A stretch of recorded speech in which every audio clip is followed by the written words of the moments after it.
Hello everyone, in this video I'm going to briefly go over my opinion, what I think about the DiabloSport Predator X Bluetooth tuner, this thing right here. So this is my opinion. You may feel differently about it, but this is just my opinion, my experience of owning this for over a month. So let's go ahead and get right into it. All right, first thing first, let's just go ahead and start from the beginning. So I purchased the device, and when I connected it to the vehicle, I was having server issues. So that was the first thing. So it was already a bad start. Between the server issues and the Bluetooth connectivity issues, it was just terrible. I did download an update to the device, which was a massacre. And the reason being is because, again, the Bluetooth issues. It'd be downloading the updates and then it'll lose connection and I have to unplug it and plug it back up. So that was a nightmare. So to make a long story short, after I got the device, I wasn't able to do anything with it for about 3 to 5 days before the servers was up again. Now this particular one is for 2007 to 2014 Dodge Chargers, every trim of every level. And my Dodge Charger, if you guys been following the channel, you will know I have a 2012 Dodge Charger, V8 5.7 RT, whatever you want to call it. So I'm just gonna get right to it. Is this device worth it? No. Fuck. The reason why is because it is so limited to what it can do. Now, other trims that's not a Pursuit, it may have more features, more things that you can modify, but I'm speaking more on a Pursuit level. I don't think it's worth it. With the $272 price point, some people may say, oh, it's worth it to, eliminate the MDS, which is when your vehicle go from 8-cylinder mode down to 4-cylinder mode. So you could look at it that way, but still, in my opinion, I don't think it's worth it. And the reason being is because you could go on the Facebook market and you can get the DiabloSports, the i3 or the i3 Platinum. You can get those between $100 to $300. In my opinion, that's well worth the price compared to this.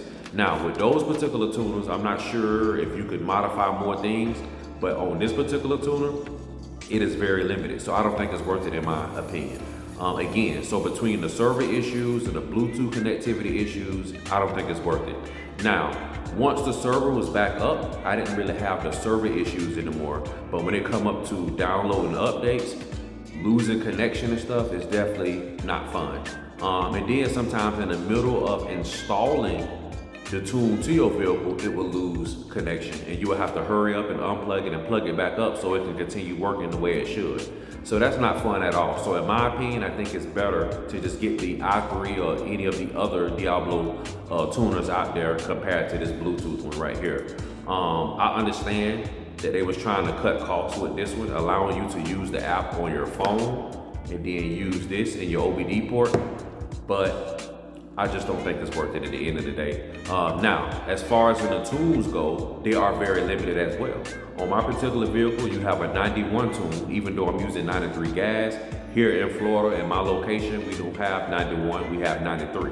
So I have 93 gas in the vehicle, but the tune is a 91 tune, which that is fine. So you have a 91 performance tune, you have a jammer cold air intake tune, and then you have a stock modified engine tune. Those are the only options you have. You don't have an 86, you don't have an 89, you don't have any other fuel levels of tunes in this particular vehicle for the Pursuit. And then when you go into options, so let's say you pick 91 tune, once you go in those options, the options is very limited.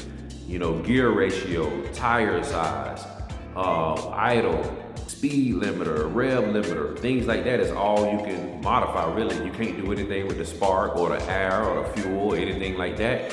And then another thing, it don't tell you what modifications was made in each tune. So you can select the 91 performance tune, but you don't know what Diablo actually, what that tune entails. You don't know. There's no information, it doesn't tell you.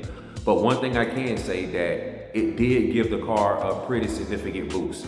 It feels more alive, it feels more, ready to go. It feels like it was injected with steroids or something. So it does feel a lot better than stock, night and day compared to stock. So I will give them credit with that. The tune feels amazing. You definitely would enjoy the way it feels. but just not being able to modify more of the perimeters within the tune, it sucks. So it's almost like you're just kind of stuck with what is included in the tune, and obviously you don't know what's included.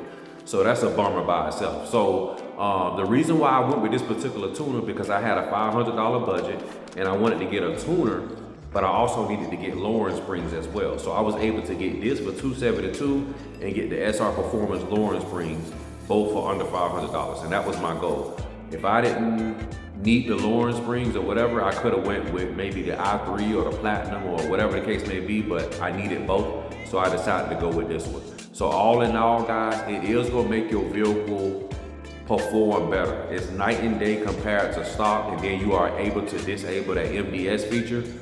But as far as if you really want to deep dive and have more options and more things that you can tweak, this device is not for you.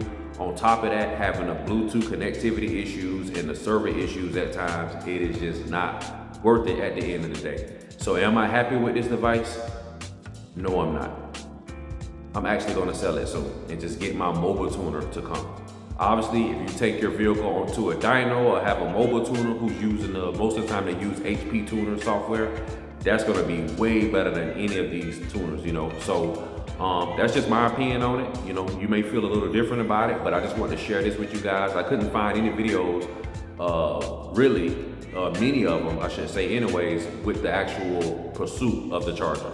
So it's not worth it in my opinion. So that's it for this one. Please like, share, subscribe, and I'll see you guys in the next video.